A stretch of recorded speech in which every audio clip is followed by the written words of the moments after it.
morning, sunshine. So the last couple of weeks, hanging out with friends, I discovered that I have this uncommon trait, if you will, that most people don't have. For some reason, I thought everybody was super inquisitive and liked to talk to the locals and connect with people and things like that. Apparently, I'm a little bit over the top with that.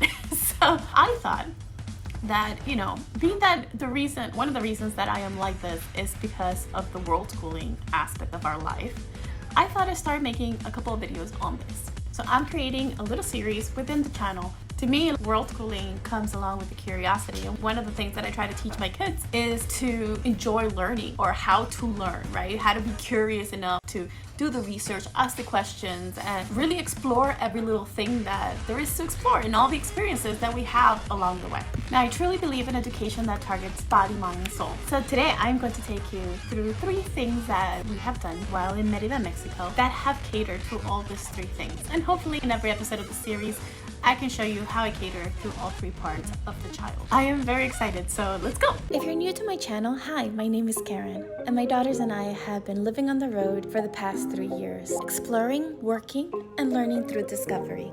In this episode, we will be going through the 3 main ways my kids world school, using our outing to Cuzama, Paseo Montejo, and just Merida, Mexico. So before we get to the exploring, let's go through the arts and crafts. And to me, this is a little bit more or deeper than arts and crafts because it's their artistry. They're both artists, and it's important for them to have the tools they need to express themselves. Things like art and any kind of self-expression also becomes the way they cope or work through emotions. So very important for me to take care of this and help them find the right tools. My youngest daughter is really into FX makeup and regular makeup, as well as she really enjoys doing different kinds of crafts. She likes exploring different things that she can do with her hands, and knitting or crochet is something that she definitely took up in Merida for the first time. She had never done this before. This is one of the reasons that I limit the amount of items they're allowed to take when we travel and adapt their artistry to the location.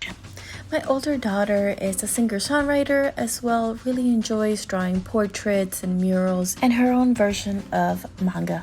She also has a series of art in which she incorporates dried flowers. So we went to the market to see what was available locally so she could get inspired by what was around her. These are projects that they do throughout, so the local culture inspired some of the colors, and she worked on drawing the flowers slowly. My younger daughter is in the process of creating some jewelry for her Young Entrepreneurs program, one of the classes I personally teach, and if you're interested in that, the link is in the bio.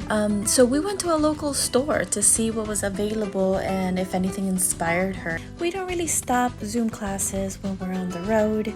This is because I feel like there's a bit of community that we form in the classes. Also, I don't want them to lose their inspiration, and the purpose of the business is to eventually make money, and they do like making money before we head out to a new location, so they have more freedom in choosing what to do and what to spend money on. So this week we had already made plans to go on a trip with Ann Holman from Priority Focused Life. Check out her channel, link in the bio. So we decided to get together in a coffee shop just to catch up on a few things before we took our first trip together. I had originally asked about the statue or monument that is on Paseo Montejo, so that's why we decided to have coffee on the Paseo. So we decided to meet in a coffee shop on the strip called Marago Coffee, which happens to have the best coffee in Merida, in my humble opinion. The food is also really yummy, and the atmosphere is very chill and very cute decor. And I am all about the decor. I had to get some work done, so the girls took some stuff for them to do, but Kiara also just enjoys conversation and was looking forward to seeing Anne. How are you liking Merida so far? I like it so far. It's like chill. It's nice. And I also like the place we're staying. And I like all the people that we're meeting. So it's nice here. This conversation lasted a lot longer than this. It went into some deep subjects that they both seemed to really enjoy. And then my other daughter did some of her arts and crafts and hung out with Anne's son. And I enjoyed the coffee and amazing company. Then we headed to the monument. Now, on the way to the monument, we, like, of course, I'm one of those people that walks around like, ooh, what's that? Ooh, what's that? Ooh. Like, I am like enthralled by my surroundings at all time. It really doesn't matter if I've seen it before. So anyways, so as we're walking, we see this amazing house that happens to be a museum. So of course I asked, well, can we go there? And we could, so we did. This brings me to the second way that we kind of learn on the road. We do visit a lot of museums and a lot of displays.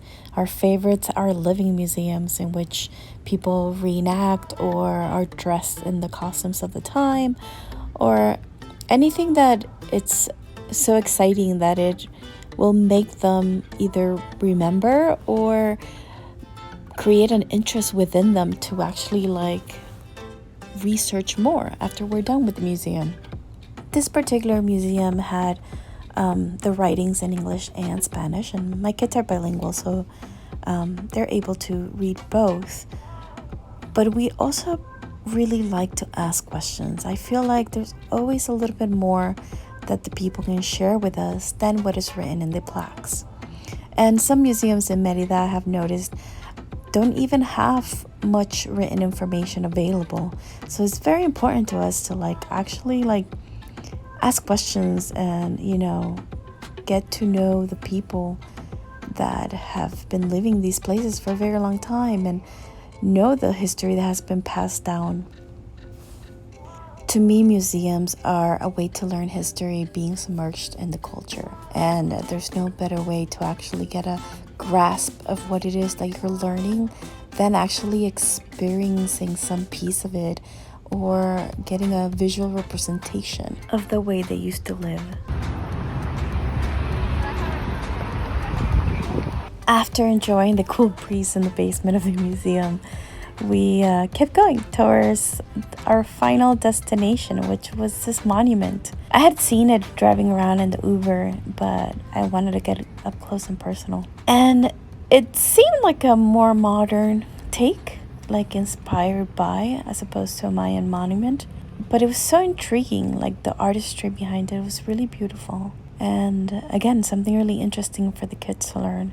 Also, the whole dynamic of the situation, the way the cars were driving around, the way that the different symbols in different states were depicted around the fountain. All these are such interesting lessons for them to learn. And something I haven't mentioned because I feel like it needs its own video is the difference between being just the three of us and having friends come with us. There's a lot of connecting that is part of the learning experience. A couple of days later was our trip to Cuzama. This was our first time taking a second-class bus, and I ended up going to the station the night before to buy the tickets just to make sure that we knew that we could get there and back safely. This brings me to the third way we learn, which is experiential and being in nature. In this case, riding the bus, buying the tickets, figuring out how to get on the right bus, and then once we're at the location, how to get back, because not every town has a bus station. All this is part of the experience, right? And there's definitely a lot to be learned from it, from business perspectives to economy, to how society works and how smaller towns function in general. Every country has a different way that they do this, and this is a great lesson for kids to learn. So I try to get them involved in every aspect as much as possible. And then after, talk about the curiosities that they felt, the way that the families interacted while they were on the bus, the fact that the bus stopped and picked up people in random places, etc. Even though we took off from a station, these buses don't have a station in every little town. A bus drops us up in the middle of nowhere, next to some sort of abandoned building, and there were 2 motor taxis standing right next to the building. We were not the only tourists there. There was another person, so we really had no choice but to hop on the one moto taxi and quickly took one for the team and hopped on the back of the moped just to make it so all 5 of us could fit, which for my kids created an atmosphere or an experience in which they get to see what it's like to be selfless and thoughtful, as well as how we adapted just to make it work, because we had a goal to get to the cenote. And because of the kind of transportation it was, we got to get a small tour of town center. We got to see the Cuzama sign. We got to see some Mayan architecture. And all for 30 pesos a person. There were a couple of choices for cenotes in this area, but we asked to be taken to this one, which has 3 cenotes. And the gentleman in the motor taxi waited for us to make sure that we had a ride on the way out. Here we paid 150 pesos per person, and that included this cart, which is attached to a horse. And then this gentleman takes us around from cenote to cenote as our guide. Here I was intrigued by the simple rail system that they had made to create a business around, to take people to the cenotes. Now this area has thousands of cenotes and most of them are privately owned, so they make do. And just like that, we were in nature, which is another way that we learn, right? Being in nature can not only be an opportunity for you to truly be in touch with your inner self and your spirituality, but also 45. Scientifically, there is so much to learn from these intriguing situations. You know, the idea of these sinkholes that were created when the meteor landed, it's such a geological masterpiece, and they get to experience it physically. It's so different to learn about stalactites and stalagmites from a book than to actually see them yourself and see what an active one looks like and one that has been damaged by human contact, and to see how plants can grow in all different kind of scenarios. Like this tree was growing through a hole on the roof of the cenote, on the roof of this cave. And then knowing that the water actually comes from within the earth as opposed to the oceans. We swam amongst fish and explored deep diving and jumping off ledges. And I took a moment to just float and just sit there in the energy of this magical natural phenomenon.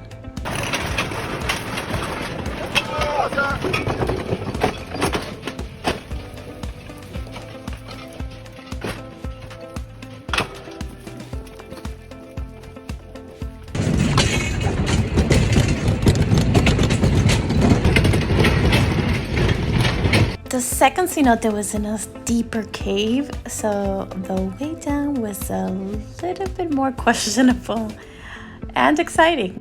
Are you ready? You're not gonna film this. I'm totally filming right now. Are you ready? No, they're not down yet. No. But they're all the way over there. No, what's down? Just look at me and smile. Okay, keep going. Yes, they were a little nervous, but we walked with fear. I guess I didn't know what to expect with such a tiny opening, but inside it was pretty spacious. It was just really dark because the hole that I had for lighting was rather small. And my video equipment is definitely not equipped for this kind of lighting, nor for water. Definitely gotta invest in something better.